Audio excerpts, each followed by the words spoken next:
राज्यात अवकाळी पावसाचा इशारा. मेघगर्जना, वादळी वारे आणि गारपिटीची शक्यता. उष्णतेची लाट आणि दमट हवामानाचा दुहेरी तडाखा. राज्यातील हवामान पुन्हा एकदा बदलाच्या उंबरठ्यावर आहे. एकीकडे प्रचंड उष्णतेचा तडाखा आणि दमट हवामान, तर दुसरीकडे अचानक मेघगर्जना, वादळी वारे आणि गारपिटीचा इशारा. हा बदल केवळ हवामानापुरता मर्यादित राहणार आहे की त्याचा परिणाम थेट जनजीवन आणि शेतीवर होणार? महाराष्ट्राच्या हवामानात पुढच्या 24 तासात काय होणार जाणून घेणार आहोत या व्हिडिओमधून. व्हिडिओ शेवटपर्यंत नक्की पहा आणि टाइम्स नाऊ मराठीच्या यूट्यूब, इंस्टाग्राम आणि फेसबुक पेजला फॉलो करायला विसरू नका. महाराष्ट्रातील बहुतांश भागांमध्ये पुढील काही दिवस हवामान अस्थिर राहण्याचा अंदाज हवामान विभागाने व्यक्त केला आहे. कोकण, मध्य महाराष्ट्र, मराठवाडा आणि विदर्भातील काही भागांमध्ये मेघगर्जनेसह पाऊस, विजांचा कडकडाट आणि वादळी वाऱ्यांची शक्यता वर्तवण्यात आली आहे. कोकण आणि मध्य महाराष्ट्रात काही ठिकाणी 40 ते 50 किलोमीटर प्रति तास वेगाने वादळी वारे वाहण्याचा अंदाज आहे. यासोबतच विजांचा कडकडाट आणि स्थानिक स्वरूपात गारपीटही होऊ शकते. मराठवाड्यातही 30 ते 40 किलोमीटर प्रति तास वेगाने वारे वाहण्याची शक्यता असून येथेही मेघगर्जना आणि विजांचा कडकडाट पाहायला मिळू शकतो. विदर्भ आणि मध्य महाराष्ट्रातील काही भागांमध्ये गारपीट होण्याचा इशारा देण्यात आला आहे.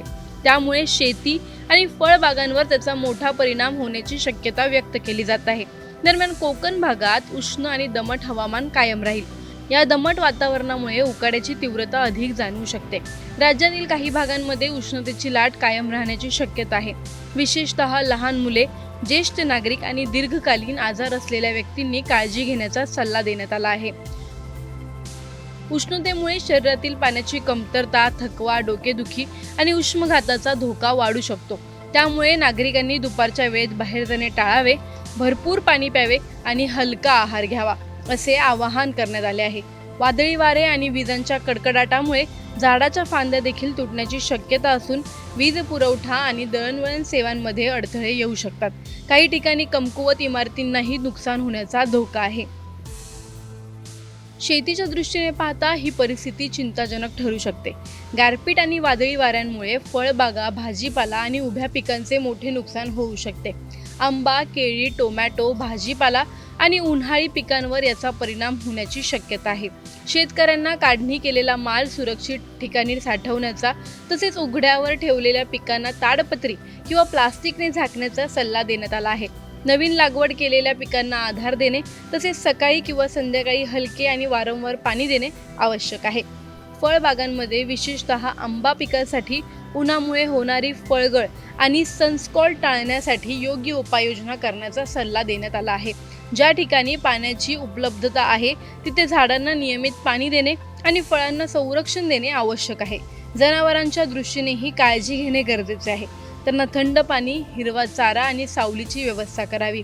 कुक्कुटपालनात शेडचे तापमान कमी ठेवण्यासाठी छपरावर पाणी मारणे किंवा आच्छादन करणे आवश्यक आहे. एकीकडे उष्णतेचा तडाखा तर दुसरीकडे वादळ, पाऊस आणि गारपीट. हा हवामानाचा दुहेरी धोका किती गंभीर ठरणार? शेतकऱ्यांच्या पिकाचं नुकसान टाळता येणार का की पुन्हा एकदा निसर्गाचा फटका बसणार? नागरिकांनी सतर्क राहून परिस्थिती हाताळता येईल की हा बदल आणखी तीव्र होईल?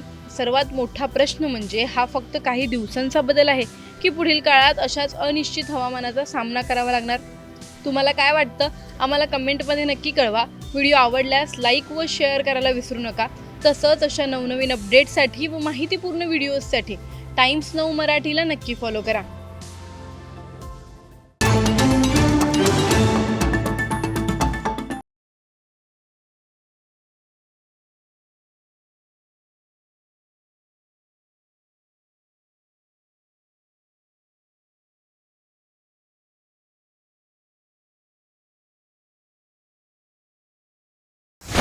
राज्यात अवकाळी पावसाचा इशारा. मेघगर्जना, वादळी वारे आणि गारपिटीची शक्यता. उष्णतेची लाट आणि दमट हवामानाचा दुहेरी तडाखा. राज्यातील हवामान पुन्हा एकदा बदलाच्या उंबरठ्यावर आहे. एकीकडे प्रचंड उष्णतेचा तडाखा आणि दमट हवामान, तर दुसरीकडे अचानक मेघगर्जना, वादळी वारे आणि गारपिटीचा इशारा. हा बदल केवळ हवामानापुरता मर्यादित राहणार आहे की त्याचा परिणाम थेट जनजीवन आणि शेतीवर होणार? महाराष्ट्राच्या हवामानात पुढच्या 24 तासात काय होणार जाणून घेणार आहोत या व्हिडिओमधून. व्हिडिओ शेवटपर्यंत नक्की पहा आणि टाइम्स नाऊ मराठीच्या यूट्यूब, इंस्टाग्राम आणि फेसबुक पेजला फॉलो करायला विसरू नका. महाराष्ट्रातील बहुतांश भागांमध्ये पुढील काही दिवस हवामान अस्थिर राहण्याचा अंदाज हवामान विभागाने व्यक्त केला आहे. कोकण, मध्य महाराष्ट्र, मराठवाडा आणि विदर्भातील काही भागांमध्ये मेघगर्जनेसह पाऊस, विजांचा कडकडाट आणि वादळी वाऱ्यांची शक्यता वर्तवण्यात आली आहे. कोकण आणि मध्य महाराष्ट्रात काही ठिकाणी 40 ते 50 किलोमीटर प्रति तास वेगाने वादळी वारे वाहण्याचा अंदाज आहे. यासोबतच विजांचा कडकडाट आणि स्थानिक स्वरूपात गारपीटही होऊ शकते. मराठवाड्यातही 30 ते 40 किलोमीटर प्रति तास वेगाने वारे वाहण्याची शक्यता असून येथेही मेघगर्जना आणि विजांचा कडकडाट पाहायला मिळू शकतो. विदर्भ आणि मध्य महाराष्ट्रातील काही भागांमध्ये गारपीट होण्याचा इशारा देण्यात आला आहे. त्यामुळे शेती आणि फळबागांवर त्याचा मोठा परिणाम होण्याची शक्यता व्यक्त केली जात आहे. दरम्यान कोकण भागात उष्ण आणि दमट हवामान कायम राहील. या दमट वातावरणामुळे उकाड्याची तीव्रता अधिक जाणवू शकते. राज्यातील काही भागांमध्ये उष्णतेची लाट कायम राहण्याची शक्यता आहे.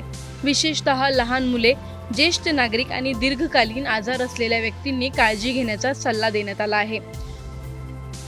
उष्णतेमुळे शरीरातील पाण्याची कमतरता, थकवा, डोकेदुखी आणि उष्माघाताचा धोका वाढू शकतो. त्यामुळे नागरिकांनी दुपारच्या वेळेत बाहेर जाणे टाळावे, भरपूर पाणी प्यावे आणि हलका आहार घ्यावा असे आवाहन करण्यात आले आहे. वादळी वारे आणि विजांच्या कडकडाटामुळे झाडाच्या फांद्या देखील तुटण्याची शक्यता असून वीज पुरवठा आणि दळणवळण सेवांमध्ये अडथळे येऊ शकतात. काही ठिकाणी कमकुवत इमारतींनाही नुकसान होण्याचा धोका आहे. शेतीच्या दृष्टीने पाहता ही परिस्थिती चिंताजनक ठरू शकते. गारपीट आणि वादळी वाऱ्यांमुळे फळबागा, भाजीपाला आणि उभ्या पिकांचे मोठे नुकसान होऊ शकते. आंबा, केळी, टोमॅटो, भाजीपाला आणि उन्हाळी पिकांवर याचा परिणाम होण्याची शक्यता आहे. शेतकऱ्यांना काढणी केलेला माल सुरक्षित ठिकाणी साठवण्याचा, तसेच उघड्यावर ठेवलेल्या पिकांना ताडपत्री किंवा प्लास्टिकने झाकण्याचा सल्ला देण्यात आला आहे. नवीन लागवड केलेल्या पिकांना आधार देणे, तसेच सकाळी किंवा संध्याकाळी हलके आणि वारंवार पाणी देणे आवश्यक आहे. फळबागांमध्ये विशेषतः आंबा पिकासाठी उन्हामुळे होणारी फळगळ आणि सनस्कॉल्ड टाळण्यासाठी योग्य उपाययोजना करण्याचा सल्ला देण्यात आला आहे. ज्या ठिकाणी पाण्याची उपलब्धता आहे तिथे झाडांना नियमित पाणी देणे आणि फळांना संरक्षण देणे आवश्यक आहे. जनावरांच्या दृष्टीनेही काळजी घेणे गरजेचे आहे. त्यांना थंड पाणी, हिरवा चारा आणि सावलीची व्यवस्था करावी. कुक्कुटपालनात शेडचे तापमान कमी ठेवण्यासाठी छपरावर पाणी मारणे किंवा आच्छादन करणे आवश्यक आहे. एकीकडे उष्णतेचा तडाखा, तर दुसरीकडे वादळ, पाऊस आणि गारपीट. हा हवामानाचा दुहेरी धोका किती गंभीर ठरणार? शेतकऱ्यांच्या पिकाचं नुकसान टाळता येणार का, की पुन्हा एकदा निसर्गाचा फटका बसणार? नागरिकांनी सतर्क राहून परिस्थिती हाताळता येईल की हा बदल आणखी तीव्र होईल? सर्वात मोठा प्रश्न म्हणजे हा फक्त काही दिवसांचा बदल आहे की पुढील काळात अशाच अनिश्चित हवामानाचा सामना करावा लागणार? तुम्हाला काय वाटतं आम्हाला कमेंटमध्ये नक्की कळवा. व्हिडिओ आवडल्यास लाईक व शेअर करायला विसरू नका. तसंच अशा नवनवीन अपडेट्ससाठी व माहितीपूर्ण व्हिडिओजसाठी टाइम्स नाऊ मराठीला नक्की फॉलो करा.